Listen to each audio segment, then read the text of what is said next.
কলিকাল কালটা তো বেশ ভালো,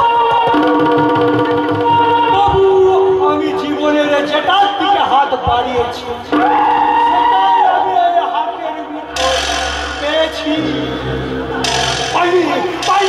পাইনি শুধু সেই মাস্টারের সুন্দরী স্ত্রী প্রতিমাকে। আমাকে 20 বছর ধরে যার তাজা যৌবন আমি পাইনি, তার তাজা রক্তেই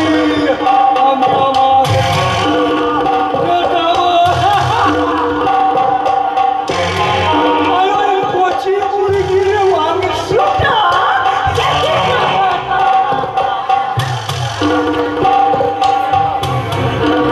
মুরগির কষা মাংসটা একটু ঝাল লাগবে বস। তুই এখানে তোকে না আমি বাড়ির মধ্যে আসতে নিষেধ করেছি। জানি বস, আমি আপনার অফিসে গিয়েছিলাম, সেখানে আপনাকে দেখতে না পেরে চন্দ্রপুর থানায় এক নতুন অফিসার যার নাকি পিছনেও কোনো চোখ আছে। শালা সুরের বাচ্চা এসপি আমাকে না জানিয়ে নতুন ওসি পাঠাই কোন সাহসে? ওসব পরে চিন্তা করবেন বস। এখন ওই অফিসারের নাম করে আমি ভেদ নিয়ে গিয়েছিলাম। ভেদ তো নিলাই না, উল্টে আমাকে অপমান করে তাড়িয়ে দিলে। তারা তো বড় সাহস, তুই আমার লোক জেনেও আরো বলেছে আজ প্রধান নেই তাই শুধু তাড়িয়ে দিচ্ছে। দ্বিতীয় দিন এই প্রস্তাব নিয়ে গেলে 6 মাস লকআপে বসবাস করতে হবে।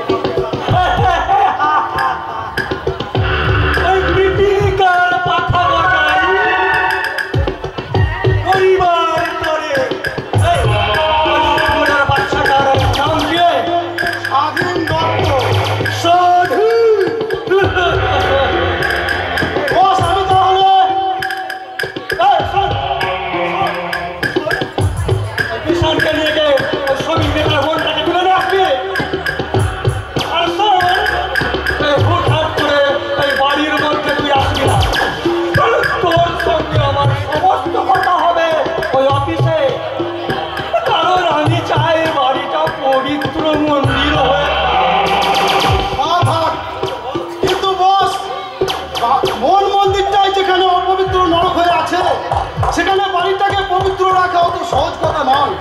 তবু ওটা আপনার ব্যাপার, আপনি বুঝুন। আমি চলি স্যার।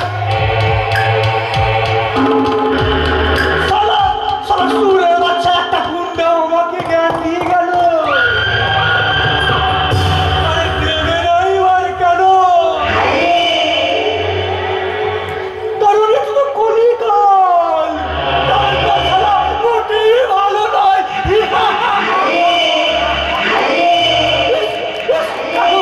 ভুলে গেলাম বাবা, বিশাল ওই কচি মুরগির মাংসটা তুই একা সাবার করে দিস না রে বাবা। ওরে হতভাগা বাবার কথা একটু মনে রাখিস। হাই ড্যাডি, তুমি একাই দাঁড়িয়ে দাঁড়িয়ে পাগলের মতো হাসছো। তাতে কি হয়েছে রে মা, তাতে কি হয়েছে? তোমরা 3 ভাই বোনে বড় হয়েছ, এবার আমি পাগল হইবার কি আর মারা গেলে বাড়ি ফিরে? না না না, কেন মরবে ড্যাডি? কি এমন বয়স হয়েছে তোমার বলো? আর কেনই বা মরবে তুমি? অবশ্য তুমি ঠিকই বলেছ মা, ঠিকই বলেছ। কিন্তু তোমাদের ওই মা মারা যাবার পর আবার তোমার বিয়ে করা উচিত ছিল, তাই তো? কিন্তু তোমার এই সন্ন্যাসীর জীবন, সারাটা জীবন তুমি একেবারে একাই কাটিয়ে দিলে। এটা তো আমার কর্তব্য। আর কি বার করতে পেরেছি বলো? কলিকাল রে মা, কালটা তো বেশ ভালো নয়। তাই আমার অনেক দায়িত্ব কর্তব্য আর আজও বাকি রয়ে গেছে রে মা। দেখি জীবনের শেষ দিন পর্যন্ত সেই দায়িত্ব কর্তব্যগুলো নিয়ে পালন করতে পারি কিনা মা, আমার মিষ্টি মা।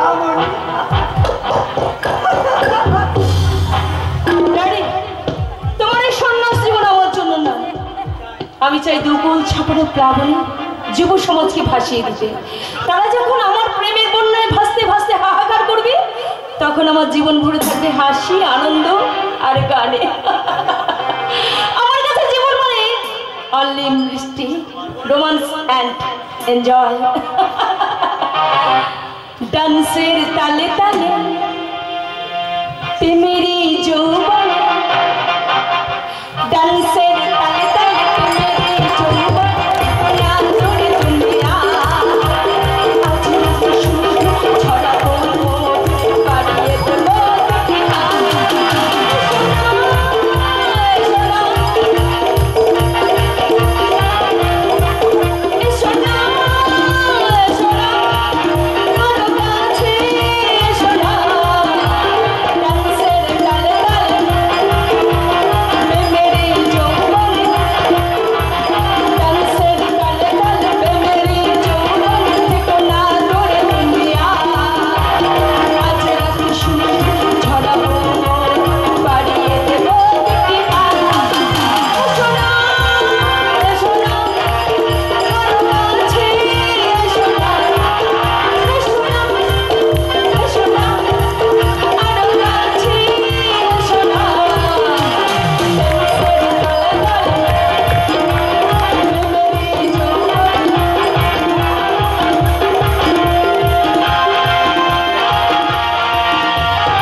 বকে দেবো ইডিয়েট।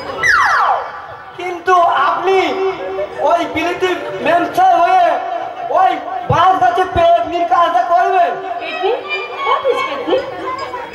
ওই আমাদের গ্রাম বাংলায় অতীব সুন্দরী মেয়েদের ওই পেটনি বলি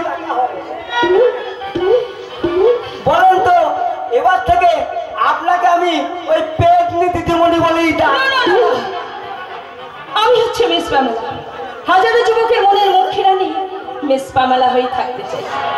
আমার কাজ হবে আমার যৌবনে নাগরদোলায় দুলিয়ে ওই পুরুষগুলোকে হতাশার নদীতে ভাসিয়ে দেওয়া। তারা যখন ভাসতে ভাসতে হাহাকার করবে তখন আমি বলবো আমি মন দিয়েছি, মনটা নিতে চাই, একটু তোমার কাছে কাছে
যার বিবেকের একটা চাবুকের আঘাতে এই আমার মেমদিদির অহংকারী সব অহংকার একদিন না একদিন ভেঙে চূর্ণ হবে।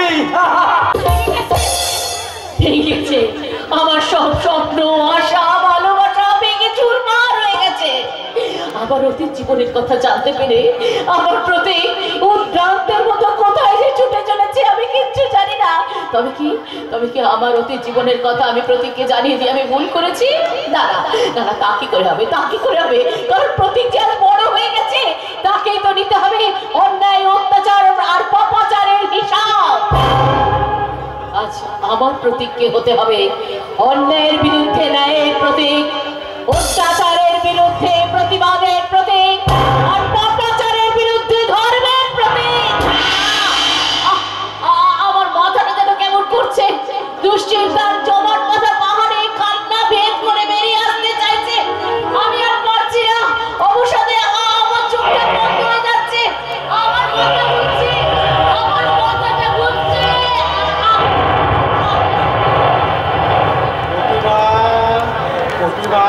কে কে দেখি কে তুমি? তুমি? আমি তোমার স্বামী মাস্টার মশাই। আমার স্ত্রী হয়ে তুমি এমন আত্মপ্রবঞ্চনা করছো কেন? আত্মপ্রবঞ্চনা নয়, বলতে চাও ছেলেকে রণক্ষেত্রে পাঠিয়ে ঘরে বসে বসে মায়ের হাত পার করাকে আত্মপ্রবঞ্চনা ছাড়া আর কি বলে? তাহলে কি আমি ভুল করেছি? এই প্রশ্নের উত্তর আমি নয়, তবে ওই ভবিষ্যৎ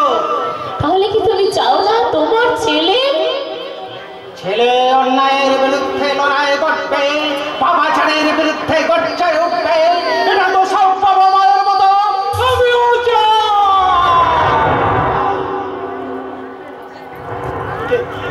কিন্তু কি ছেলেকে রণক্ষেত্রে পাঠিয়ে রণের উপযুক্ত করে তৈরি করেছে। আমি মা হয়ে ছেলেকে যুদ্ধে পাঠিয়েছ, এবার চাণকের মতো পথে যোগাও আর মহামায়ার মতো প্রেরণার শক্তি যোগাও, তবেই তো ছেলে যুদ্ধে জয়ী হবে। আমি আমার মনকে সান্ত্বনা দেব কেমন করে? চোখের সামনে ইতিহাসের দৃষ্টান্ত তুলে ধরে দেখো, এই দেশের ইতিহাস মহাভারতের মায়েদের কথা স্মরণ করে তোমাকেই হতে হবে ওই রাজপ্রধানের মা, কি বলছো? রামায়ণের মা, মহাভারতের মা। রামায়ণের মা, মহাভারতের মা। কৌশলা 14 বছর রামকে বনে ছেড়েছিলেন, জনমে দম ধরে চোখের স্বপ্নে দেখেছিলেন তার এক এক করে শত পুত্রের মৃত্যু। আমি চাই না, আমি আমার সন্তানের মৃত্যু সহ্য করতে পারবো না। ও যে আমার প্রতীক, আমার সত্য আর ন্যায়ের প্রতি সে যে বলি হবে না তা কে বলতে পারে? ইতিহাসে বলে নদীর এক কুল করে আর অন্য কুল ভাঙে, তাই তোমার মনের প্রতিশোধের আগুন নেভাতে ওটাই হবে নিয়তির হাতের পুতুল, নিয়তির হাতের পুতুল।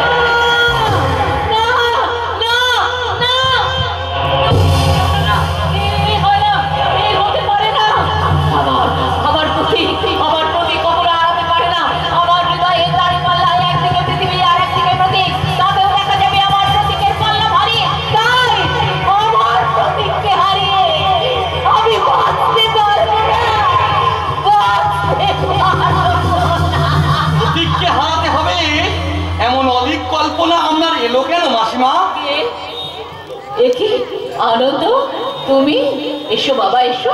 তোমার সব খবর ভালো আছে তো? কি করে ভালো থাকবো মাসিমা? জানেন মাসিমা, যে প্রতীককে আমি আমার আদর্শ বলে মনে করতাম, সেই প্রতীক যদি আজ কি হয়েছে প্রতীকে? ইদানিং কেমন যেন হয়ে গেছে, সব সময় মন খারাপ করে বসে আছে। আর আমার বাবার কথা শুনলেই, তোমার বাবার কথা শুনলেই প্রখ্যাত ইন্ডাস্ট্রিয়ালিস্ট ও সমাজসেবী রুদ্রপ্রতাপ সেন শর্মা। কি হলো মাসিমা, আপনি হঠাৎ চমকে উঠলেন কেন? চেনেন নাকি আমার বাবাকে? চেনেন? না না, আমি তোমার বাবাকে চিনবো কেমন করে? তিনি বিখ্যাত মানুষ তো, তার নাম আমি শুনেছি। হ্যাঁ মাসিমা, তিনি বিখ্যাত নাম। আর তাছাড়া মানে আমার বাবা না গরিবের পাশে সব সময় থাকেন, আর গরিবদের না অকাতরে দান ধ্যান। ঠিক আছে আনন্দ, ঠিক আছে, তুমি একটু বসো, প্রতীক হয়তো এক্ষুনি এসে পড়বে। আমি তোমার জন্য চাটা নিয়ে আসছি। আচ্ছা আচ্ছা আচ্ছা আচ্ছা আচ্ছা, কি ব্যাপার? কিছুই তো আমি বুঝতে পারছি না। বাবার নাম শুনে প্রতীকের মতো মাসিমাও যেন কেমন হয়ে গেল। সব মিলিয়ে কেমন যেন একটা রহস্য জমা পেরে আছে। সব রহস্যের লক্ষ্যভেদ করবি, এত বড় তীরন্দাজ তুই হোসনি আনন্দ। কিন্তু প্রতীক, এটা তো মিথ্যা নয় প্রতীক। না, মিথ্যে। মানুষের অসৎ বস্তু নয়। এই বিজ্ঞানের যুগে মানুষের অসাধ্য অনেকই আছে, আর তা যদি না থাকতো তাহলে ঈশ্বর বলে কিছুই থাকতো না আনন্দ। যাক শোন, তোর তো আর টাকার অভাব নেই, তুই আজ একটা সেলফোন কিনবি আর নাম্বারটা আমাকে দিয়ে দিবি। তারপর আর কি, আমি যখন যা জানতে চাইবো দয়া করে সঠিক উত্তরটা আমাকে দিয়ে দিবি, ব্যাস লেখা চুকে গেল। কারণ কারণ আর কেউ কাউকে এড়াতে পারবে না আনন্দ। আরে প্রতীক, তুই কত সুন্দর ভাবে আমাকে বুঝিয়ে দিলি। এক রহস্য ভেদ করতে এসে না আমি আর এক রহস্যের জালে জড়িয়ে পড়লাম। হ্যাঁ, তোর কথা মতো কাজ আমি করবো প্রতীক। কারণ তুই যে আমার আদর্শ রে, তাই তোর কথা অমান্য করে বা তোকে সাহায্য না করে আমি আবার বিবেকের কাছে ছোট হতে পারবো না রে প্রতীক। আমার বিবেকের কাছে আমি ছোট হতে পারবো না প্রতীক, ছোট হতে পারবো না, ছোট হতে পারবো না। আদর্শ, বিবেক, মনুষ্যত্ব না, এই ঘুম ধরা সমাজে নেই। ওগুলো শুধু কথার কথা। তাই সস্তা সেন্টিমেন্টের কথা ভুলে গিয়ে আমাকে আমার লক্ষ্যে এগিয়ে যেতেই হবে। আমি পরশুরামের কঠোর কুঠার, নিক্ষত্রিয় করিব বিশ্ব, আনিব শান্তি শান্ত উদার। আমি হল বর্ণ স্কন্ধে, আমি উপরে ফেলিব অধীর বিশ্ব। অবহেলে নবসৃষ্টির মহানন্দে।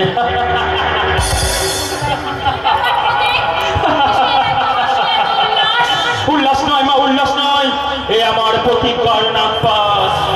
আশপাশের লক্ষ্যবস্তু নির্ধারণ করতে গিয়ে আমি তো দেখছি তুই আমাকে একেবারে ভুলে গেছিস বাবা।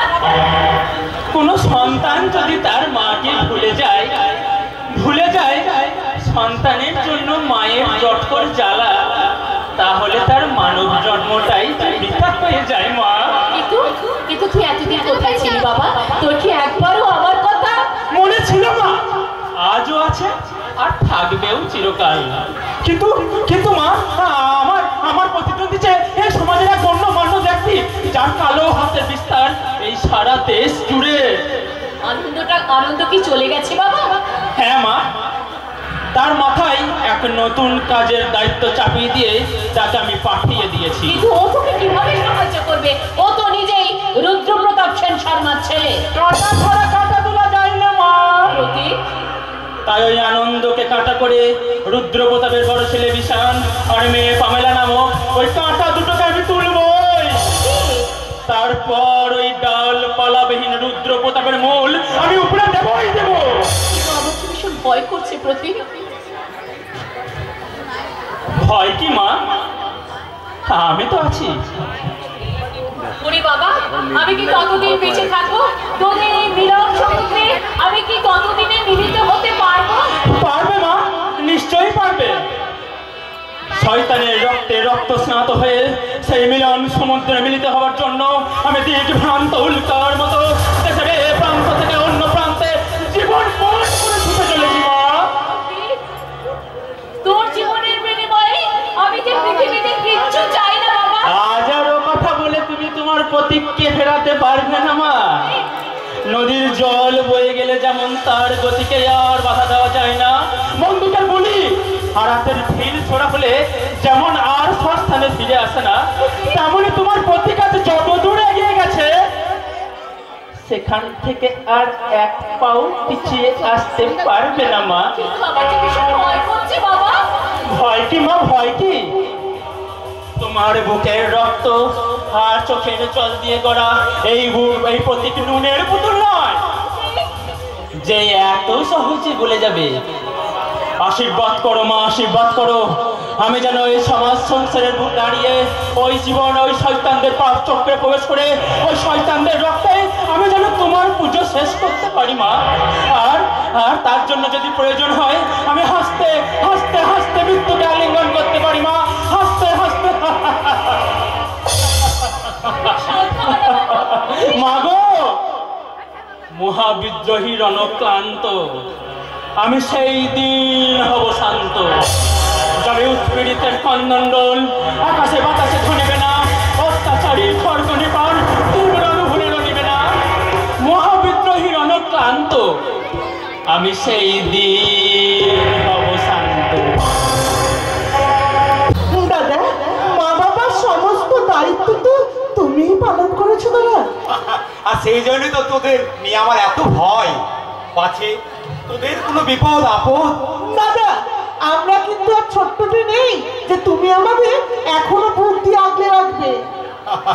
পাপিয়া দাদা, এক বাবা মার কাছে সন্তান যেমন চিরদিন ছোট্ট থাকে, তোরাও এরকম ছোট্ট হয়ে আছিস।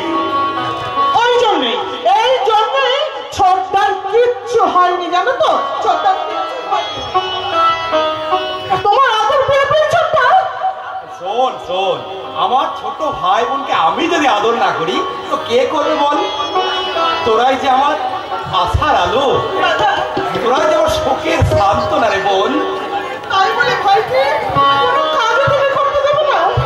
আরে করবে রে, করবে। কোনো সম্মানজনক চাকরি পেলে আমার ভাই নিশ্চয় করবে। তবে দেখ, কোনো অসম্মানজনক চাকরি আমি আমার ভাইকে করতে দেব না। দাদা বল,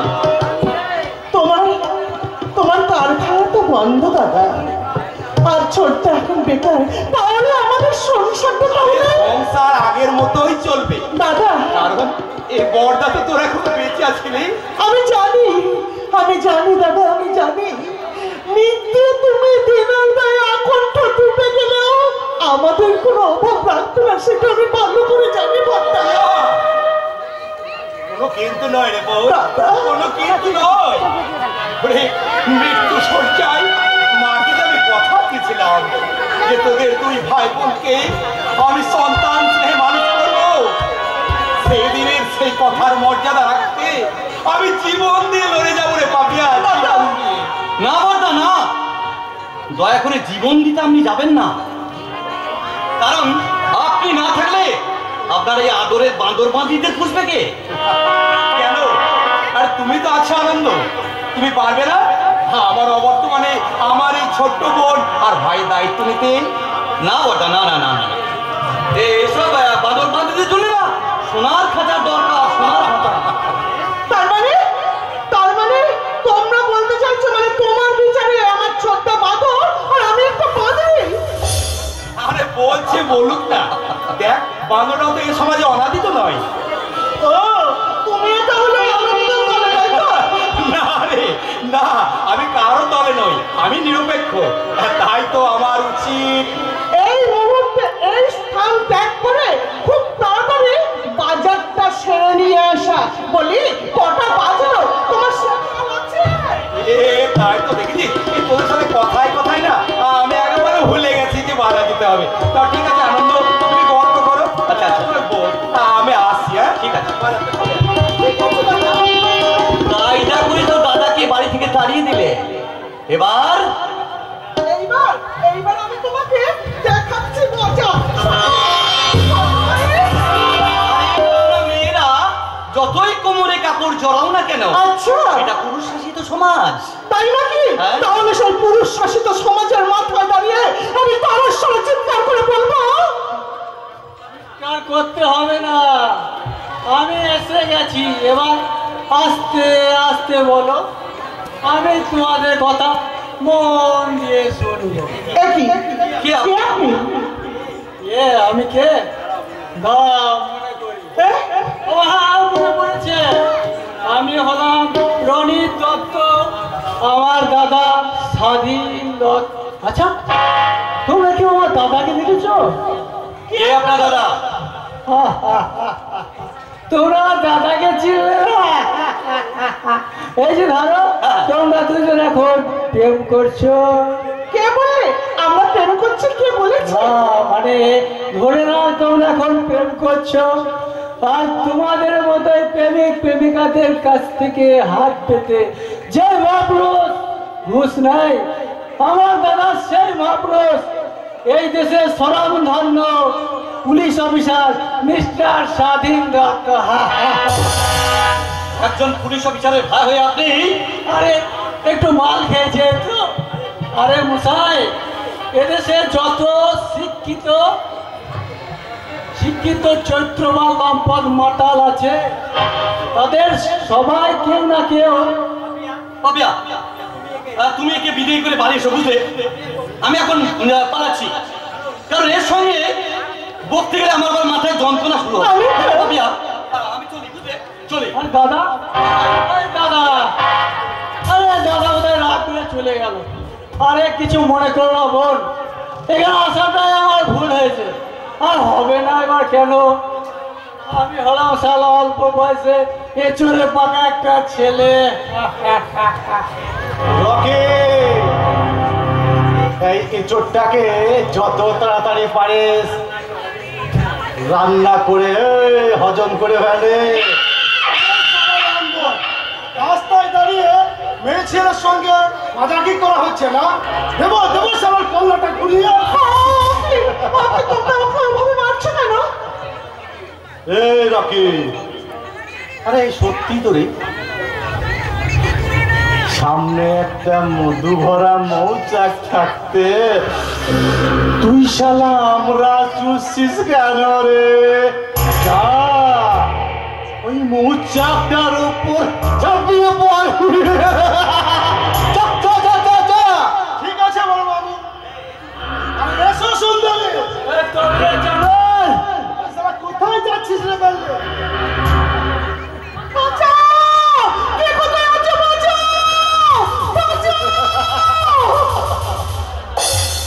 চিৎকার করে কোনো লাভ হবে না সুন্দরী, শুধু তোমার ওই গলাটাই ব্যথা হবে। হ্যাঁ রকি, ওই শালাকে উচিত শিক্ষা দিয়ে তাড়াতাড়ি গাড়িতে আয়। আমি ততক্ষণ এই সুন্দরীকে নিয়ে এসো। না না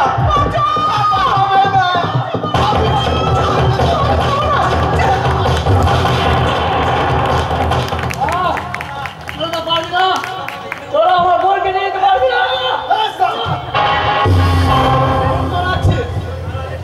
সারা দেশের মেয়েরা নিশ্চয় তার পেছনে কোনো কালো হাত আছে, যে হাত এদেশের এমএলএ, এমপি, এমনকি মন্ত্রীদের পর্যন্ত কিনে রেখেছে।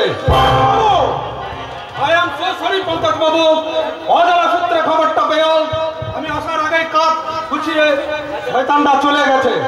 আমার কাছে দুঃখ প্রকাশ না করে যার পর কিডন্যাপ হয়েছে তার কাছে কি দুঃখ প্রকাশ করো? তাকে সান্ত্বনা দিন। তাহলে কার বল কিডন্যাপ হয়েছে? আপনি নাকি রনিত? রচনা নয় দাদা, রচনা নয়, এ আমার আরেক বোন, নাম তার পাপিয়া।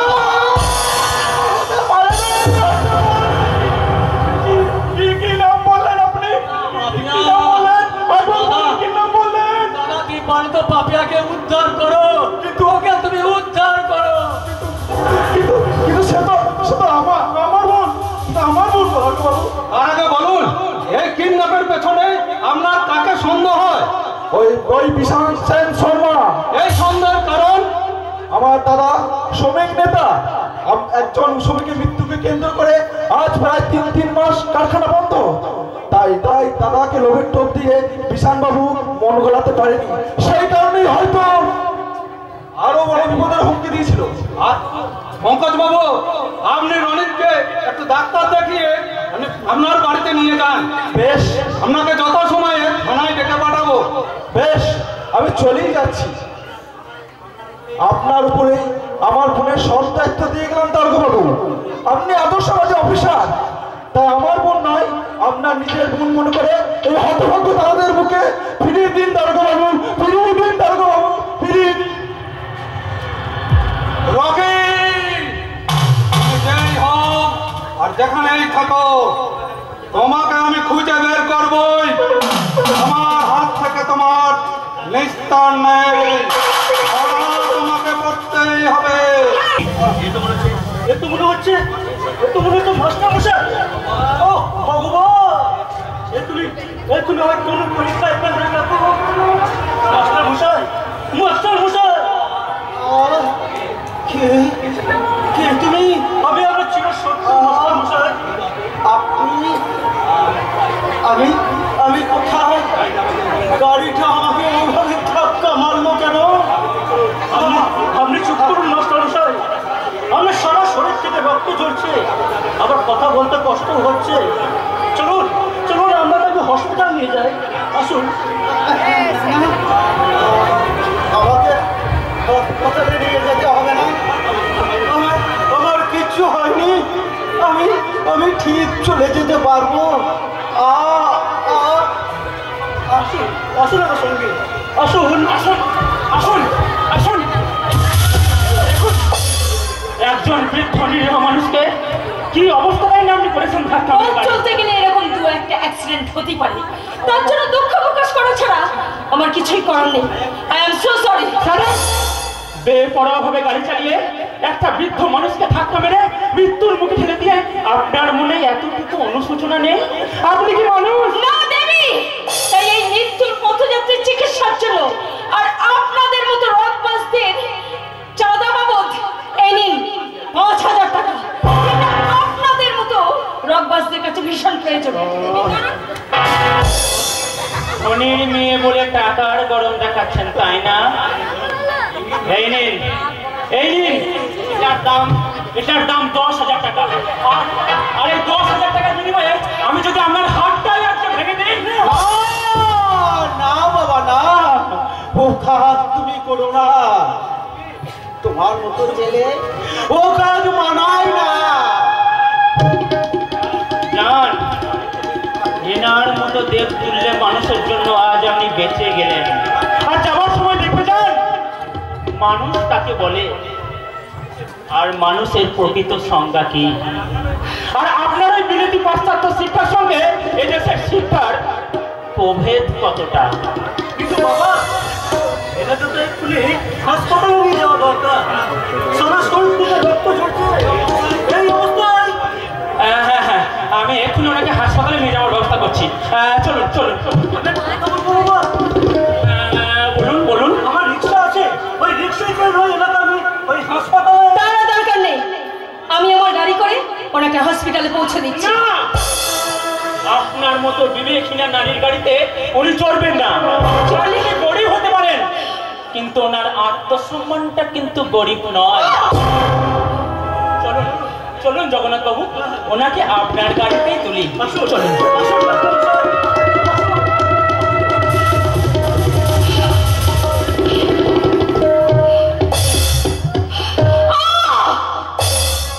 না মানে বলছিলাম কি, আমি আপনার সঙ্গে হাসপাতালে যাব না, তার কোনো প্রয়োজন নেই, কারণ ওনার চিকিৎসার দায়িত্বটা আমি নিজেই পালন করতে পারবো। কি বললেন? আপনি বরং আপনার কাজে যান। চলে গেল।